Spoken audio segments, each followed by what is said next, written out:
Music, it's this amazing thing that connects pretty much every single person on the planet, across every culture. We've all got that one favorite song, right? Or a track that just takes us back to a specific moment. But have you ever stopped to wonder why? Why does music have such a hold on us? Well, today we're going to dive into the science of your brain on music. I mean, really think about it. You could be having the worst day, but then you put on that one song and suddenly things just feel a little bit better. Or the other way around, a sad song comes on and boom, it just hits you. How can simple sound waves have that much power over our emotions? That's the big question we're going to unpack. And we have all been there. You know that one little melody that gets stuck in your head on a loop, whether you want it to or not? They call it an earworm, and it's a perfect, if sometimes super annoying example of just how deep music can get into our brains. And it's not just something we experience alone, right? Music is so social. It becomes the soundtrack for our relationships, for our friendships. It gets woven right into the fabric of our most important memories and the connections we have with other people. Okay, so to really get how this all works, we've got to look under the hood.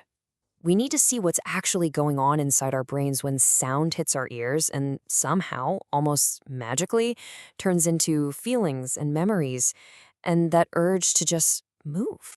So the first thing you have to understand is that your brain doesn't have just one little music spot. No way.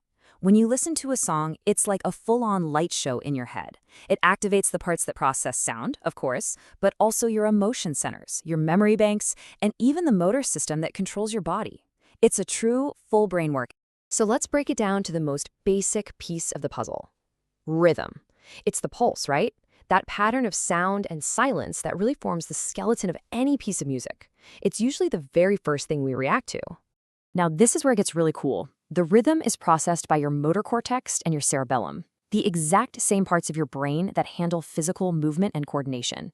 That's not a coincidence. It is the literal neurological reason you can't help but tap your foot or nod your head. Your brain is just hardwired to turn rhythm into motion. So after rhythm, we layer on melody and harmony. And if rhythm is the skeleton, then these are the heart and soul of the music. They're what give a song its unique feeling, its emotional character. And just like with rhythm, it's a team effort in your brain. Your auditory cortex does the main job of hearing the notes, but your prefrontal cortex, which is kind of like your brain's CEO, is in there trying to figure out the patterns and predict what note is coming next. You know that feeling of satisfaction when a melody resolves perfectly? That's your brain's CEO getting exactly what it was hoping for. But here's the biggest question. Why does all of this brain activity feel so good? Well, a 2021 study absolutely nailed it. They found a direct physical link between the hearing parts of our brain and the reward circuits. The very same system that lights up for things like amazing food or, winning money. Music literally taps into our most basic pleasure centers. Okay, so we know it feels good, but is it actually good for us? The answer is a huge yes. Let's shift gears and look at some of the incredible, data-backed health benefits of turning up the volume. Just take a look at this. A big survey from AARP found something crystal clear. People who actively engage with music report higher scores for mental well-being and lower levels of anxiety and depression. The difference is pretty dramatic. And get this, it really shows the power of making music a social thing. A whopping 69% of people who regularly go to concerts and other musical events rated their brain health as either excellent or very good. That's a huge deal. And the benefits go way beyond just feeling good. According to neuroscientists, music has some powers that are just, shocking. We're talking about helping to repair brain damage, literally boosting your immune system, reducing seizures, and even making us better communicators and smarter overall. It's an incredible therapeutic tool. But it's not always a simple cure-all. Let's take listening to music before bed. For some people, sure, it can reduce anxiety and help them drift off. But for others, it can trigger those annoying earworms, which can actually lead to a worse night's sleep. And funnily enough, some research suggests instrumental music might be even more likely to do this. So it's pretty clear we can be strategic with our listening, and that's what we all do, right? We use music to manage our mood every single day, sometimes without even realizing it. So let's talk about how we can consciously use our playlists to basically rewire how we're feeling in any given moment. It really works in 4 key ways. First, as we saw, it hits those pleasure centers and gives you a little dopamine rush. Second, it gives you a safe way to channel feelings like frustration or sadness. Third, it can physically change your body. A slow song can actually slow your heart rate down. And finally, it connects us when we sing or dance together. Now, this is one of the most powerful things I've read about music. When people are feeling isolated or lonely, a comforting song can actually act as a kind of substitute for a friend. It gives you a sense of connection and can genuinely make you feel less alone.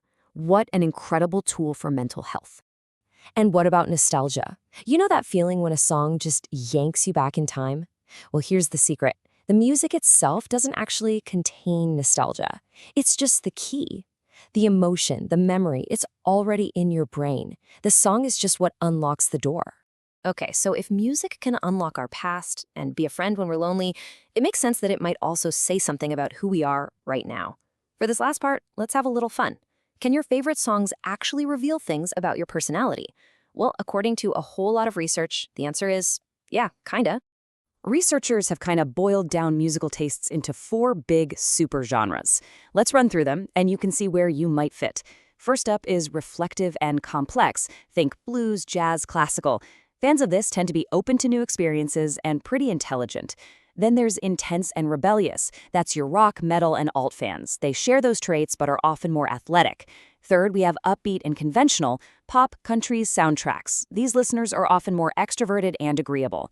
And finally, energetic and rhythmic, rap, hip-hop, soul, electronic, also linked to being extroverted and agreeable. Now, of course, these are just correlations, not your destiny, but it's still really fascinating to see the patterns. So, at the end of the day, music is a workout for your brain, a boost for your health, a controller for your mood, and maybe even a little window into your personality. It is so, so much more than just background noise.